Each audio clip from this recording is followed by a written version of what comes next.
let's see what's the regional geology and tectonic setting, Santorini,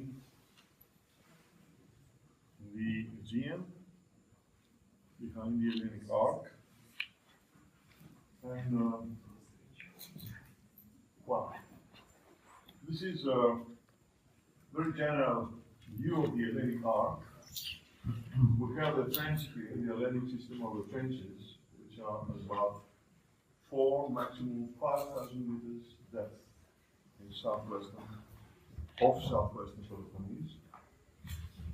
And we have this Aegean microplate, which on this scheme of all these arrows are vectors of GPS. And you see that on this scheme we have chosen that the Aegean microplate is stable. And not these other images where we have fixed Africa or fixed Eurasia. Because we want to show the relative motions around the Aegean microplate, which is, of course, the Aegean microplate moving to the south, generally with respect to Africa.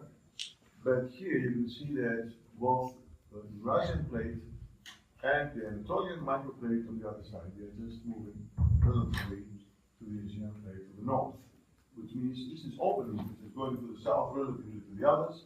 And of course, these are the two major lines where you have the opening and oblique opening of the stochastic movements of the system of the two boundaries. And we insist on that because we only realized after the GPS that the limits of the active Hellenic arc, always known to be here in the Preveza area, in the Western Ionian, Palonia Island, and the Cutler on one side, and on the other side, the Rhodes Island over there. This is where you can follow an arc system, starting from the trench, going to a kind of an island arc, having behind Baca basin with extension, and then the volcanic arc right here. But all this arc structure is limited here. To the north, it doesn't exist anymore, this arc structure. To the east, neither. It doesn't exist. And the reason is that the subduction system of the last relic of the Tethys Ocean, the former Tethys Ocean, is represented and limited only in eastern Mediterranean, and especially on the Ionian Sea on one side and the Herodotus and Levantine Sea on the other. So this is the area where we have the subduction of the last remnant here of the oceanic basin of Tethys in the present-day eastern Mediterranean, and that's why we have all the system behind the Hellenic subduction zone, which today, of course, is the last stage of a very long-lived, geologically fold and thrusted and subduction since the Mesozoic to present day. But of course, the previous story, when we say the previous, we mean prior to late Miocene, is extending, is a story that was valid all over the system from the southern Alps to the east, to the Ironites and even east, whereas now the active really trench is only this part, where we have a subduction, whereas to the north, and especially to the north here, we have continental subduction from the Adria macroplate with much smaller, if you compare here in Apulia, the vector, and here you see there is a small difference there, which is the present day convergence, which means we have here also a seismic belt, but not the rest of the arc system. No trenches, no volcanic arcs, nothing like that. Only some deformation due to seismicity going all along to the north, which is the result of a few millimeters per year of convergence, of compression, which is something around 7-8 millimeters per year. The convergence here between Adria plate and the Danarites and the Northern Ironites. Whereas here, the convergence is, the subduction zone is much more important, of the order of 4 to 5 centimeters per year. So, in the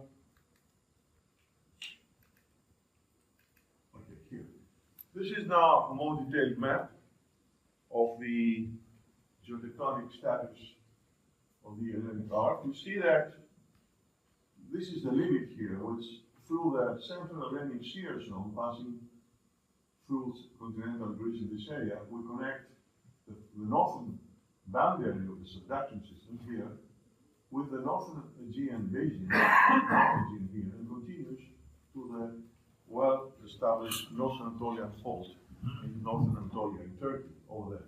So this is the northern boundary of this Aegean microplate. The other boundary is more diffuse, on, approximately along the western coast of Anatolia. And of course, you can see the deep Hellenic trenches, dump system from the southeast, Plinian stubble, main Hellenic trench in the west.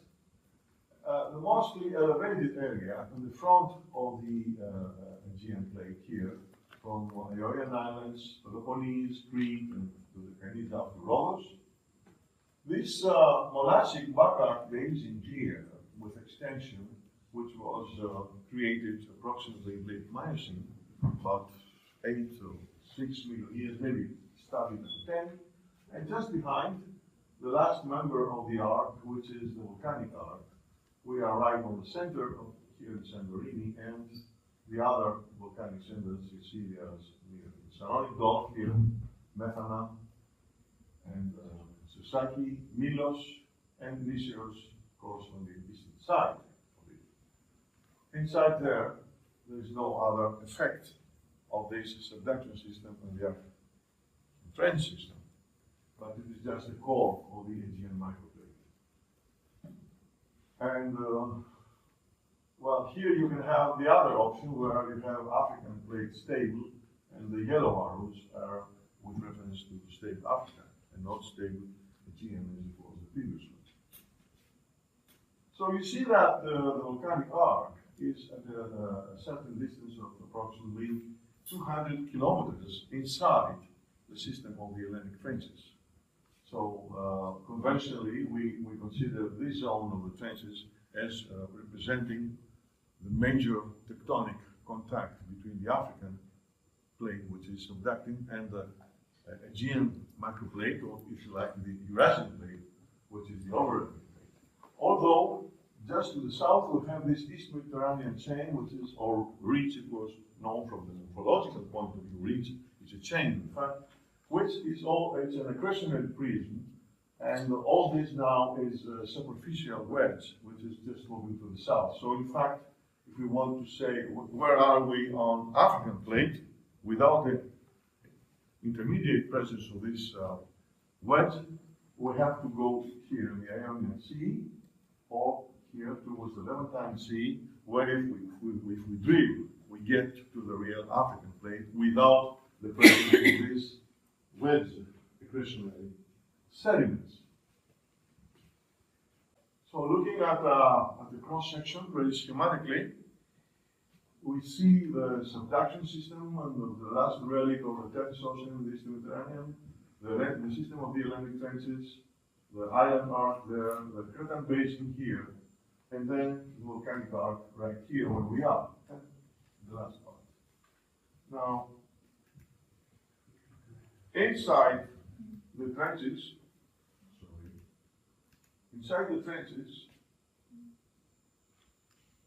we have this type of fleece-type sediments, which are turbidites, meaning cyclic sedimentation with xanthones and pilites.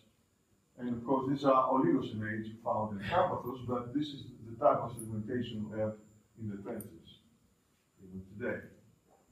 Now, at the front of the island arc here, we have nice thrusts and napalm placement. In this case, we have a view of what happens in Peloponnese, where we have the overlying unit, which is the Pindus gold unit from pelagic oceanic domain, and placed over the relatively autochthon Tripolis platform and this fleece over there.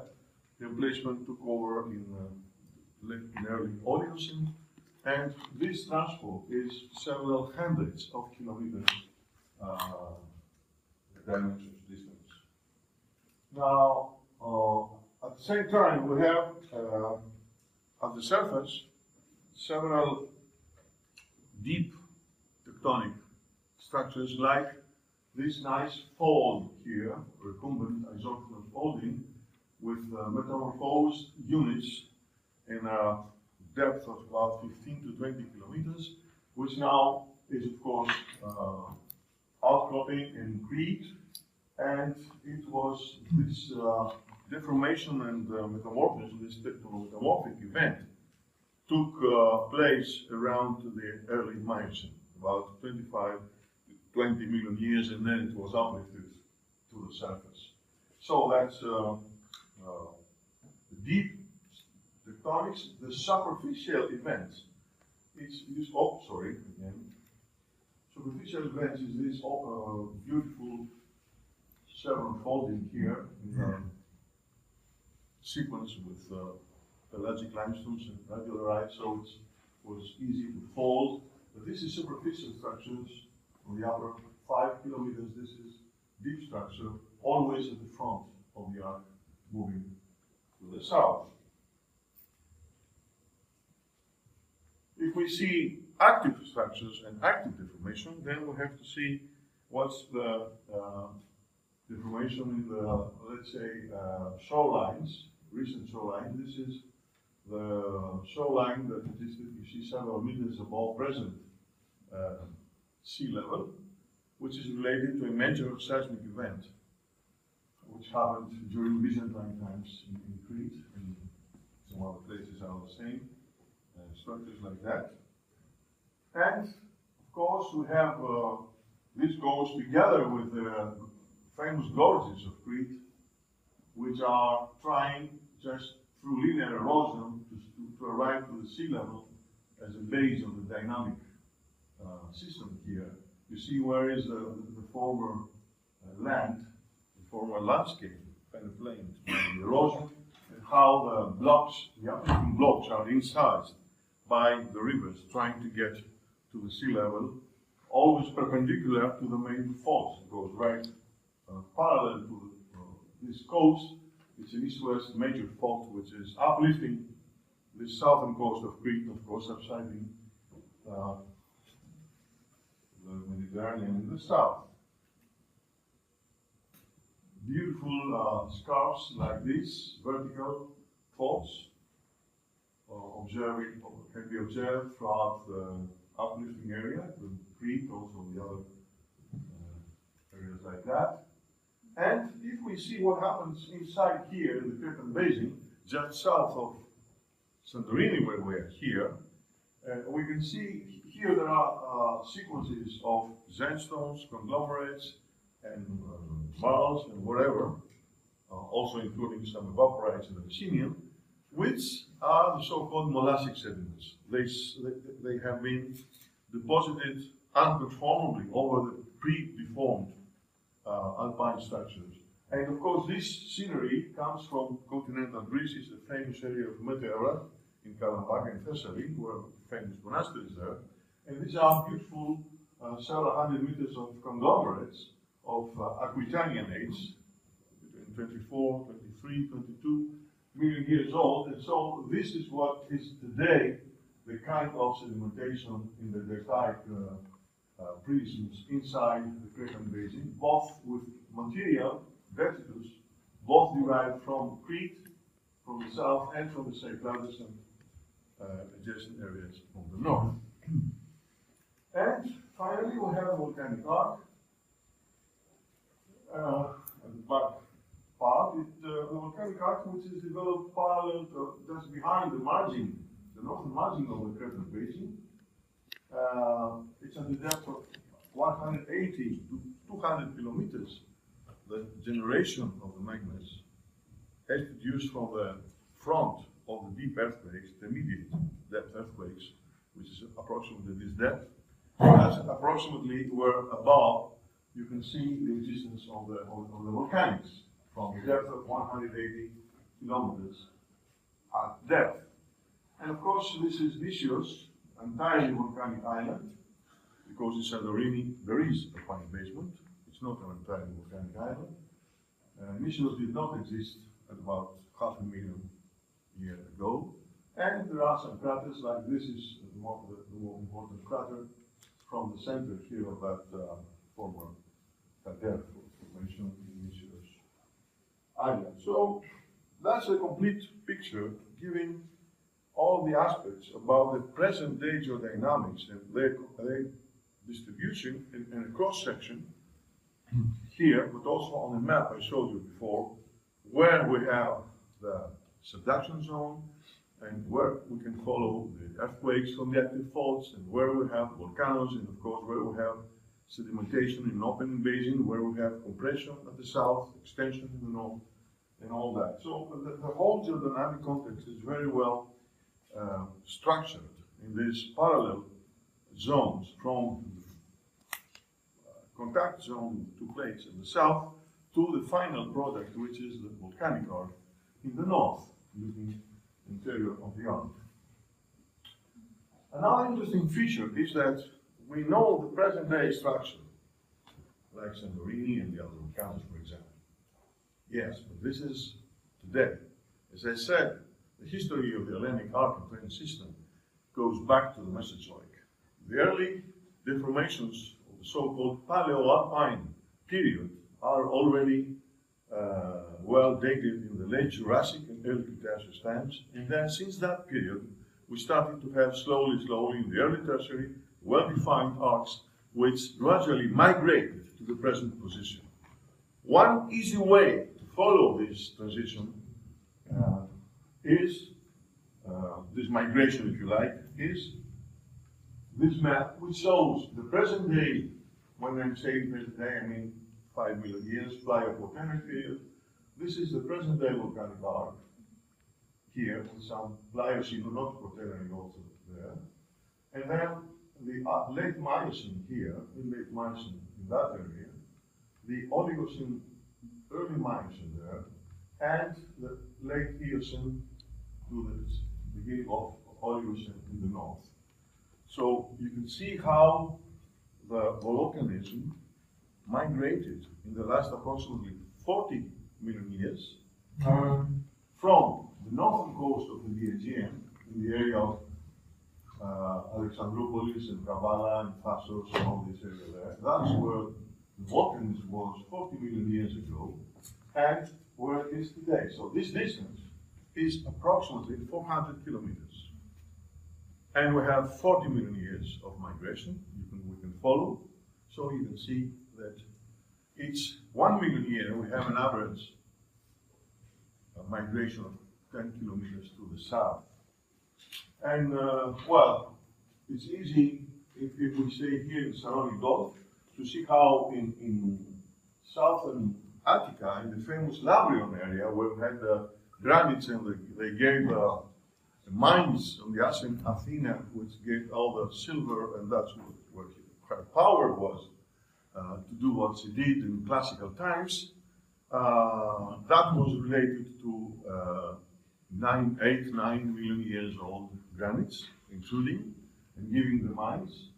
Here in between, in the middle of Santorini Gulf, the island of Aegina was hosting volcanics from 3 to 1.5 million years, and today, the present day volcanism is in the northeastern part of Peloponnese, in the Anatolian Peninsula, near Epidavros, and the other areas there, which is established there since approximately 700,000 years, in the beginning of mid-Pleistocene.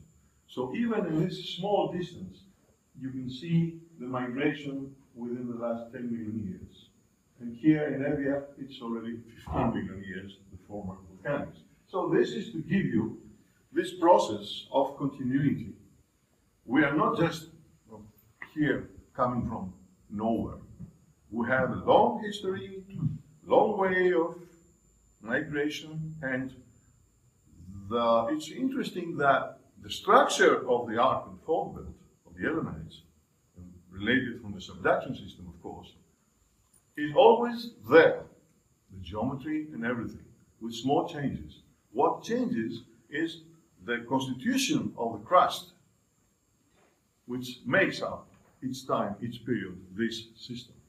by having new material from the former tethys subducting, new parts which have been stripped off from the top of the subduction and been adjoined to the upper plate, and all this system is what makes the evolution of the fault node.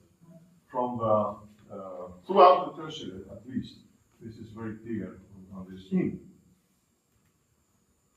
Another point is that if you see the crust in the Aegean, the crust of the Aegean is an amalgamation of 3 or 4 large continental. Okay. The crust, this is the subducting crust today, oceanic, with 5 to 7 kilometers of sediments on top of the subducting oceanic crust. And this is Crete, and this is the Cretan Basin, and we are here in Thera and Cyclades, North Aegean, and Thraci, Rhodope to Bulgaria borders.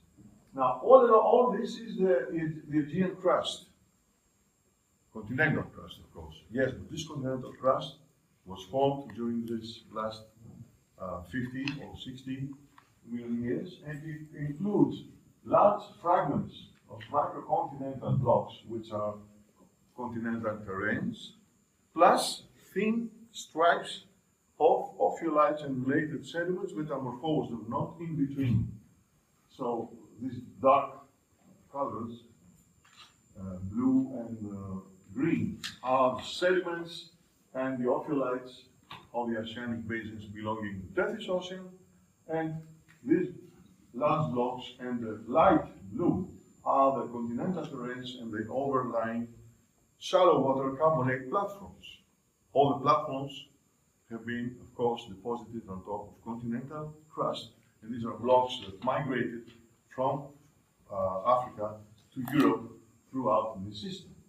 So it's interesting that we should know that the present day subduction and melting, which are occurring at this depth, as I said before, of 180 or 160 or 200 kilometers depth, is passing through a wet system here and there, all this crust, which contains pre-alpine continental rocks, Paleozoic and Precambrian, and on top it crosses, depending where we are, these platforms and related stripes of former oceanic basins and oceanic sediments, metamorphosed in the Cyclades. The Cycladic blueskits are very well known to be well studied and dated, usually in Eocene times.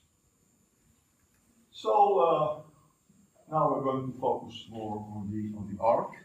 This is a more detailed map of the area here, and we have the 1, 2, 3, 4 major volcanic centers along this arc.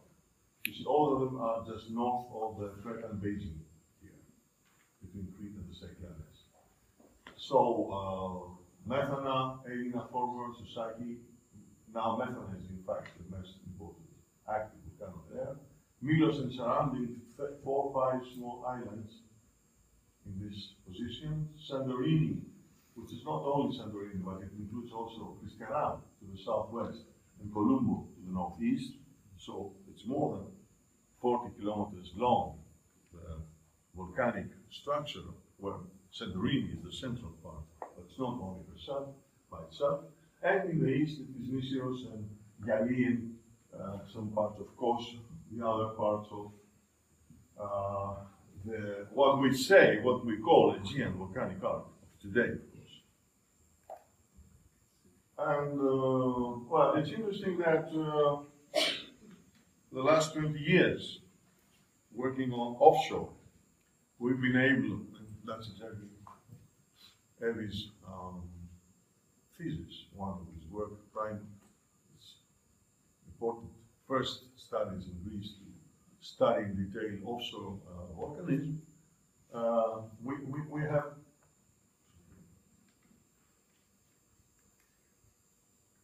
We have onshore and offshore volcanoes. Those outcomes, you see, this was the first offshore volcano we discovered near Epidavros Basin off to the west of Methana in 1987, using our research vessel, oceanographic vessel Aegean at the time. And then lots of submarine volcanoes here, in the phases of Evi, in Mysinos, and many other localities, of course, here in Colombo. Anyway, Colombo, we'll see, so better. We'll see now to the northeast of Santorini and also around Milos. Well, this is a more detailed now picture of the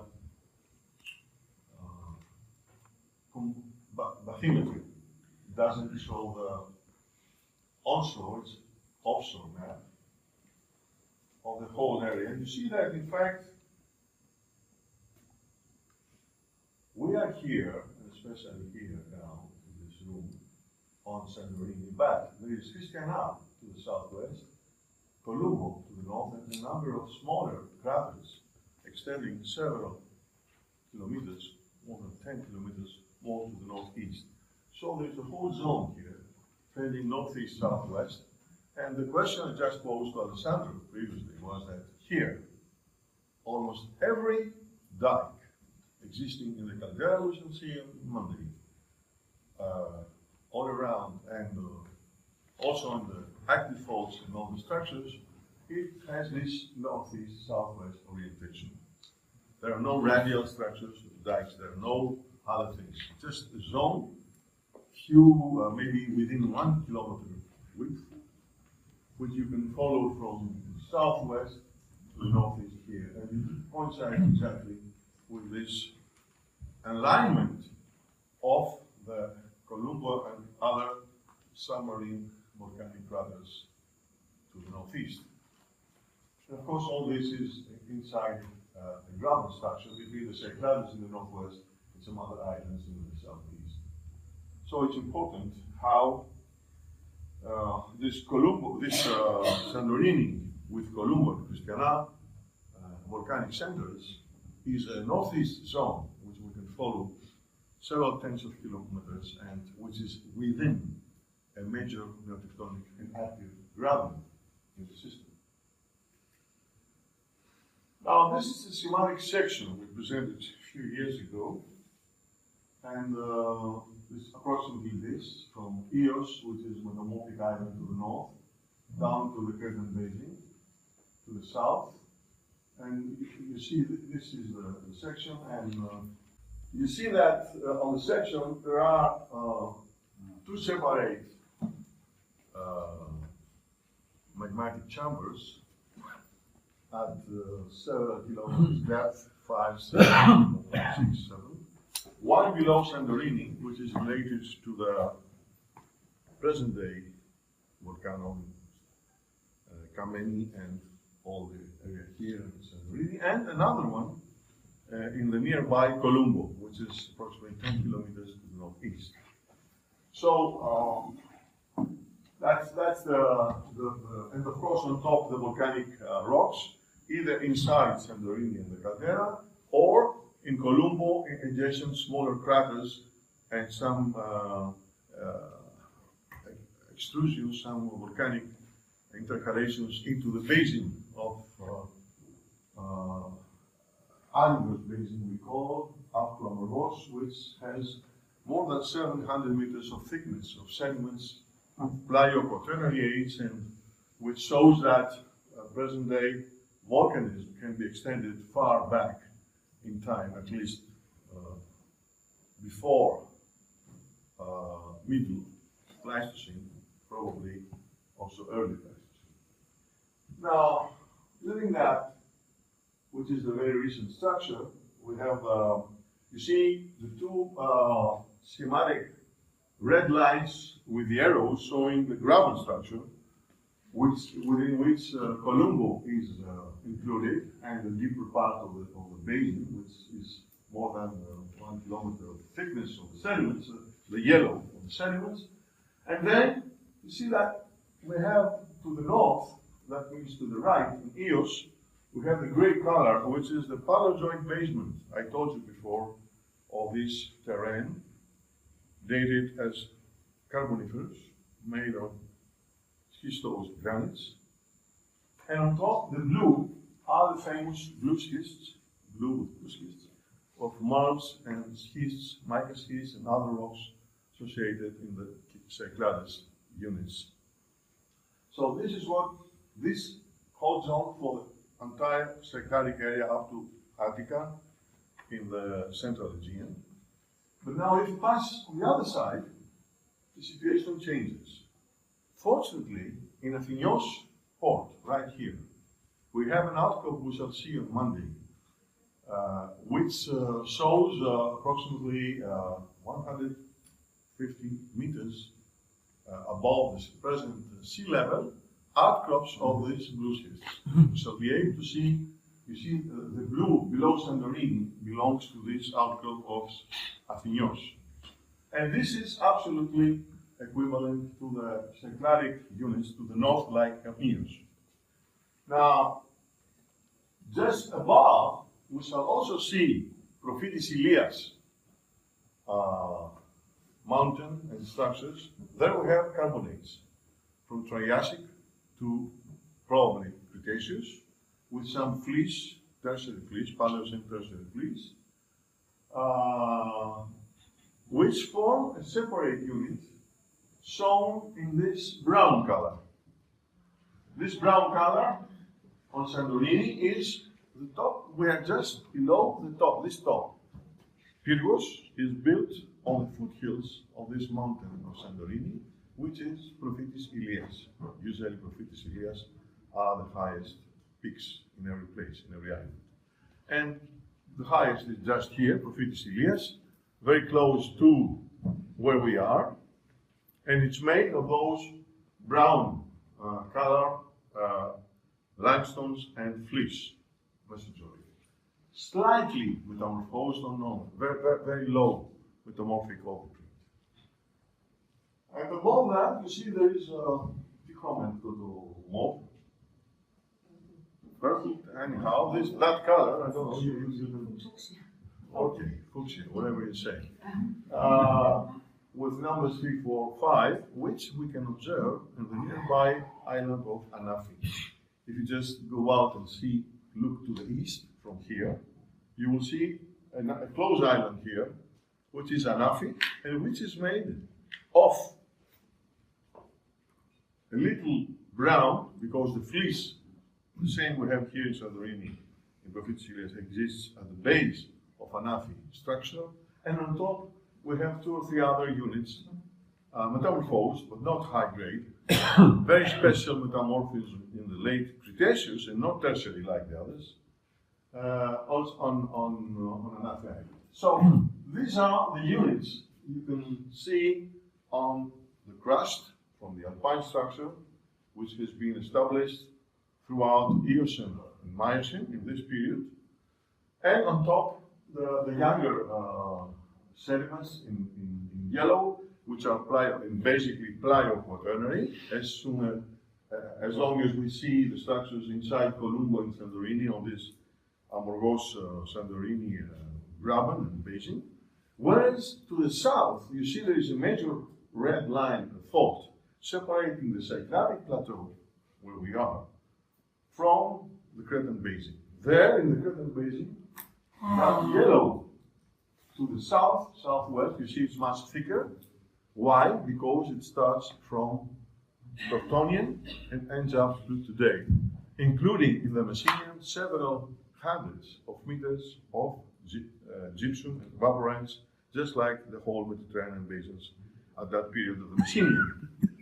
So you see there is that boundary existed already in the Messinian, Tectonian Messinian, and it's still today it makes a difference between the deep basin, which is 2 to 2.5 kilometers is the maximum depth near Carpathos, of the southern basin, with respect to the Cycladic plateau, where usually you have on the surface or very near the surface these metamorphic rocks and this pre-alpine basement, and only locally there are 1 or 2 zones with sediments like the one from Santorini to Amorgos.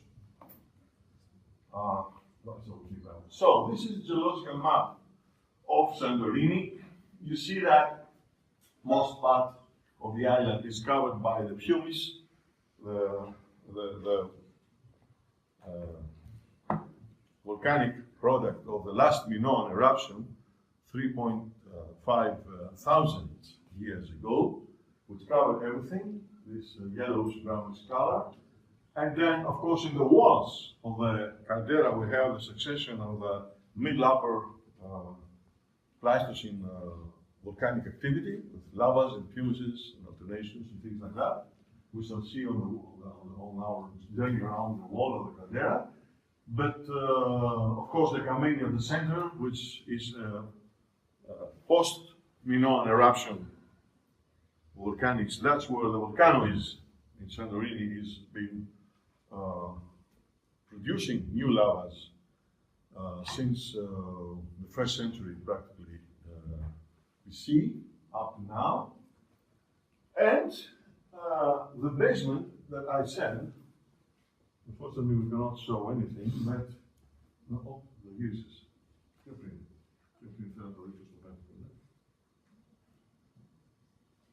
Yes, the basement you see down here, the blue is the limestones, I said, the Mesozoic limestones. And some stripes of fleece there. And the dark blue on the caldera is the metamorphics, the secondary blue schists. So these are two different units, the lower near the sea level, the upper and the mountain. In between, covered by the pumices and other volcanic products, there is a major extensional detachment separating blue schists below and the overlying carbonate and rocks and fleece on top. So you have a nice view that we shall see from close. A nice dike on the picture just below the section, which is from Thirassia Island, the southern part of Thirassia in the west. Thirassia is that island on the other side of main Santorini. You see the vertical dike, which is very nice.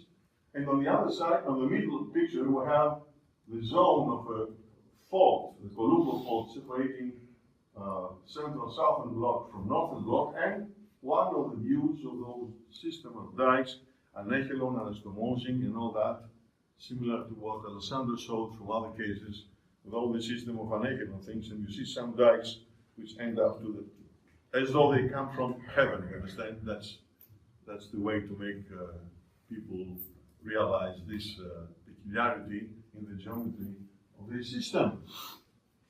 So now, this is down to the right. This is one of the outcrops of this blue schist unit near the coast, the cycladic blue schists. On the left, you have the blue schist in the clear surface with overlying scoria and other volcanics on the caldera walls. And on top, the major structure, you see the harbor with houses and boats there, ferry boats in the coast, and the red line is the separation, the contact between the metamorphics of Athenios and the overlying volcanics. The red line, the yellow line on top is the pumice, the last part of this recent, or if you like, final eruption up to now, the Minoan. Now, these are some outcrops of this Prophytis Ilias top on the top to the left, top to the right again. You can even see the small church of Prophytis Ilias on top of the mountain. You see, this is all the carbonate rocks, several hundreds of meters of platform, shallow water carbonate platform. And on this other view, you can see also some fleece. And down to the right, this aerial photo, which shows all the main outcrops of this Prophytis Ilias unit. You see a higher peak, which is Prophytis Ilias, a smaller one where ancient Thera is. It's a very important site, ancient Thera, from 4th century BC to Roman period. And in between there is a small valley, a small separating the small one with the big one, and that's where the fleece occurs. That's why the morphology is so differentiated. So this is the Anafi Island, which I just told you, about 10 to 15 kilometers to the east of Santorini. And the brown, in the southern part, the brown areas are the fleece, the same fleece which we have here in Santorini. And that's how we can correlate the structure of the two islands.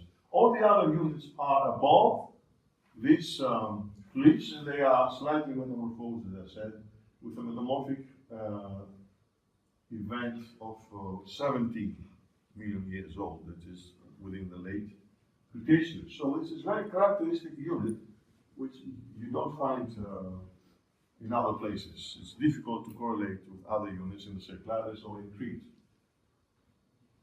And this is a schematic picture based on the Anafi geology, showing that we have the stacking of the units with thrusting and napalm placement in the Oligocene time up to the early Miocene in D1.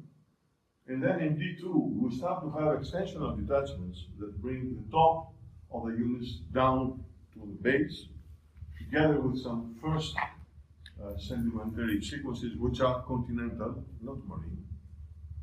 And then the third is the final stage after late Miocene, starting late Miocene Pliocene up to now, which forms the Cretan Basin, as I said before. So the vertical faults are the normal faults that created the Cretan Basin, which is very clear today from the Cycladic plateau, and they carry, of course, all the previous structures, both extensional detachments of middle late Miocene, and of course the primary thrusts and naps of the Oligocene period. This is a characteristic example of an extensional detachment that brings the top unit of Anafi, on top of the fleece below. So this white line you see, it's something like 15 degrees from deep to the south, which has made this intermediate event from compression to the present day extension in the arc. Okay, yeah, this is the fleece, a picture of the fleece on top west. And these are some metamorphic rocks left barren. And to the right, this is also a molasse formation, which we have not dated, probably it's late Oligocene, upper Oligocene age. And these are some other panoramic views. You can have an idea of the very complex geology of this nearby island, which is really by itself a very important geological part. And now here I can show you on top you see that crest, which is brown, contrasting with the whitish rock on the peak.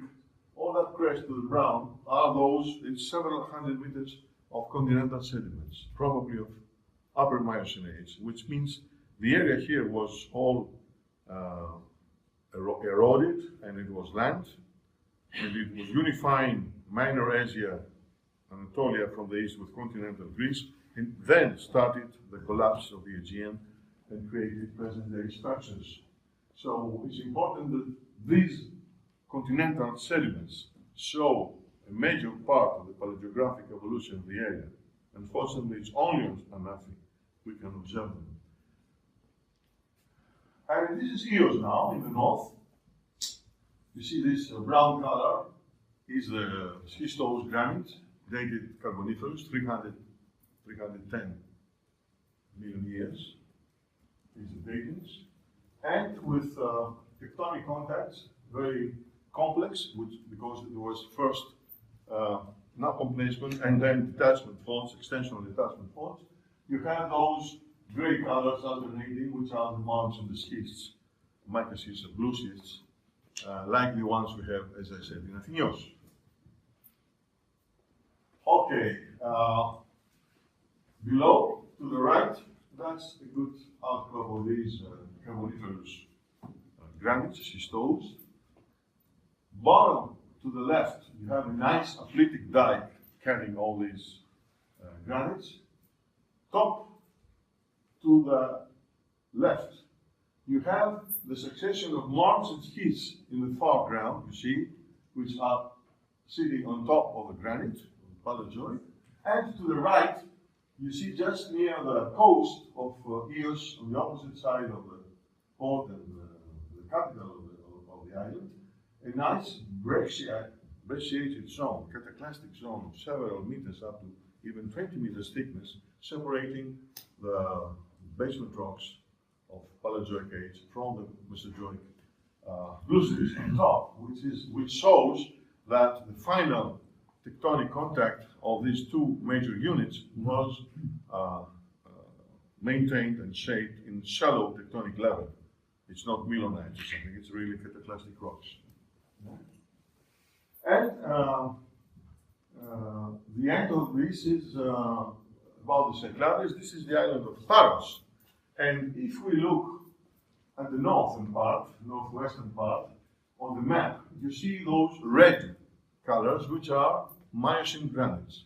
Yes, but these Miocene granites are intruding the basement, which means the Paleozoic schistose granites, just like in Chios. And you can see on top, from the three pictures, how you have in the middle of this landscape rough morphology, which is the recent Miocene granites, whereas the older background is, you see, quite smooth. That's the old, the Paleozoic. So you have the Miocene granites intruding the Carboniferous ones. And, well, near the lighthouse, you see some dikes and others intruding into the old, below that's the structure of the old granites, the Carboniferous ones. So it's interesting. We shall have in mind, this is why it's important.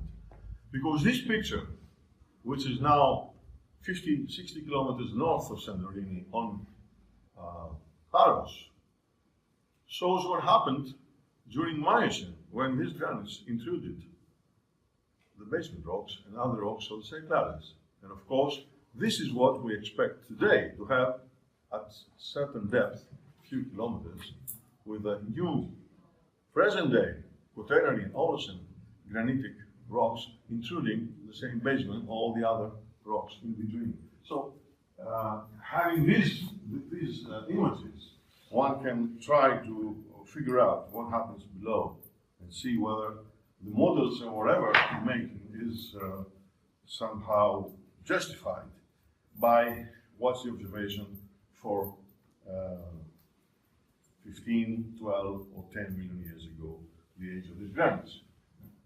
Now, looking the overall area here around Santorini, it's obvious, as I said, that we have a young structure overprinting the previous structure in the Miocene. And you see, we have Santorini and Amorgos in the northeast, in the center on top. Amorgos is known very well because that's the area where we had the maximum, the maximum normal earthquake in the Aegean and the Mediterranean of magnitude 7.4 in 1956. And this earthquake produced also the maximum tsunami known for the Eastern Mediterranean in the past century, previous century. So that's really emblematic. On the other hand, as far as hazard, it's interesting that people are confusing the destruction of Santorini with a volcano, whereas the destruction of Santorini occurred in 1956 by the earthquake and tsunami, but mainly by the earthquake of Amorgos. Which, although it was in Amorgos, the direction is northeast-southwest, and the faults, the activated faults, really all the energy was migrated along this direction, and it hit Santorini and especially the eastern parts of it, plus the tsunami which hit the eastern coastline of Santorini.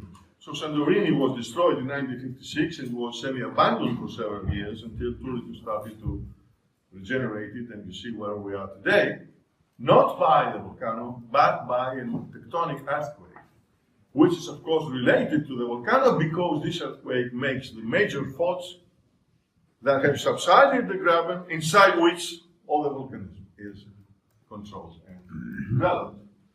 And well, you see Amorgos graben with blue, and just behind on Amorgos Island with red you see Amorgos fault. That's the fault which gave this major earthquake and which made a lot of damage all over, plus the tsunami, plus the shaking itself, with more destructions in Santorini than in Amorgos.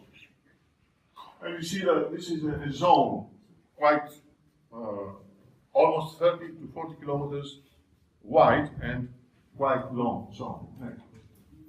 Now this is a section. It is in a very recent publication in Tectonophysics, just the beginning of this year, and we choose it just to see the major structure of this basin, which is of course a graben structure.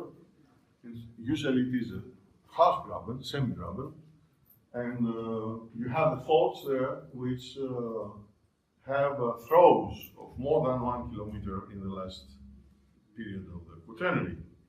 And you can have rates and whatever in all these events. Right? Now, the other interesting thing is that these faults, they are not, you can't take a fault from Santorini, go to Amorgos and continue for more than, let's say, 100 kilometers. No, this is not the case. The faults continue, they have a length of, let's say, 30, 40 kilometers, and then there is another fault, stepping or overstepping or relay zones, and they continue in one or the other direction. And there are major differences in between. This doesn't happen in transition. There are break zones, transversal break zones, that separate this rift structure in blocks. And the activity, the seismic activity, is controlled by the size of these transverse blocks of 40, 30, 50 kilometers long within the major zone. And this is one of the major structures here, which separate, you see Amorgos and Estipale on one side, and you see Anafi on this part, and Eos on the other part, all just east of Santorini, northeast of Santorini. And this is one major transversal structure where the major fault on this block to the west diminishes and gets less important to the east, and opposite the Amorgos fault on one side does not continue on the other. And next, yes, this is the section. This is longitudinal section, and you see that from this horizontal structure on the west, central and western, and to the left, is interrupted by this transverse structure, and you have a completely different basin along the structure, longitudinal to the structure, and not what you would expect across the structure. Okay? So this is a more generalized view from Christiana, Santorini, Colombo, and Amorgos. This is the whole rift zone with smaller hosted grabens, semi-grabens in between, and you have the transverse zones which cut this lawn into segments, have segmented this. You see that just east of Santorini there is such a zone which have subsided the northeastern part of the graben, and that's where Colombo is structure is. And this is the final image. Last year, in July, we had a 6.6 earthquake that hit Kos Island, just north of Nisios, and Botrum, former ancient Halikarnassos in Turkey. So this is what you see, Bodrum, you see on the map, and below you see a yellow line with the number, the year, 2017, last year. So that's the segment that was activated last year between the eastern coast of Kos and another zone which separates the deep part of this basin there with respect to the very shallow part of Gokova Gulf to the east. In 1933, you see another, on the other side of this line, you see the red triangles of the volcanic rocks around Nisyros and surrounding islets, and you see this the number 1933. That's the segment that destroyed Kos Island in 1933 with a 6.8, I think, earthquake that produced really a lot of damage on the island, and not only on Kos, the capital, and the Hippocrates establishments there from ancient times, but also on smaller villages in the area. So if you see, these are two sub-parallel rift zones having the same direction, northeast, southwest, or east-northeast, west-southwest, one from Christiana going to Amorgos, also to the northeast, the western yellow zone, separated in segments, and then the other one, where you see it starts south of Stipalia and continues down to the Gulf of Gokova, passing through Kos and including the structures of Nisyros, volcano and Yali and all that. So this is very important, trying to understand that these rift zones, if they were not segmented, they could host earthquakes of magnitude with 160 kilometers length, and 180, which is the two zones, really major earthquakes of the order of 7.6 or 7.7. By having this segmentation, the magnitudes are reduced, and we can have smaller earthquakes of 6.5 to 7. Already, our ghost was even more than that, but you understand the importance of the existence of these transverse structures that segment the major rift zones. And of course, another point is that if you look carefully along its rift zone, you see that these blocks, segmented by these transverse structures, are somehow limiting special geodynamic events and procedures. For example, it is in certain of these that you have volcanism, and the other one you don't. It's in other ones that you have deep morphology, and the others you don't. In others that you have landslides along the active faults, and others you don't have the same or different ones. So this is where we are now, and of course we'll try to learn more in the future.